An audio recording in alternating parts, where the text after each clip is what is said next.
I'm currently occupying a peculiar space on my timeline. You know the one I mean. That time in every young woman's life where she spends her days relentlessly restoring her childhood dollhouse, funneling time and money into a home she will never be able to inhabit. I should probably be making better use of my time. I could learn to play the piano that has been bitterly neglected since I received it 12 years ago, or write the play I've told everyone about that hasn't quite made it to the page. But meticulously gluing tiny floorboards is so much more enticing, and I remain ever devoted to the dollhouse. The great thing about decorating a dollhouse is you can leave out all the convenient yet unsightly appliances. The big flat black rectangle? Gone. Dolls don't watch television. The exercise bike, the blender, the vacuum cleaner are all of little use to a doll whose days only consist of puttering from room to room and perhaps hosting the occasional dinner party. How I wish I could erase the useful things from my world and only retain the aesthetically pleasing.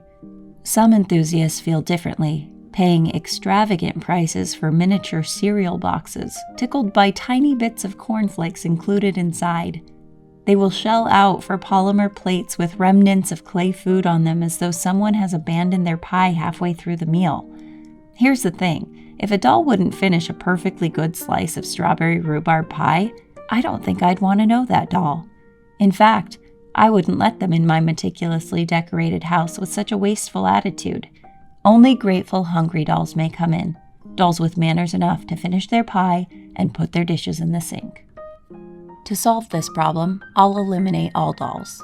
Mine is more of an interior design project anyway, a tiny space where I am a giant contractor and can complete projects in record time.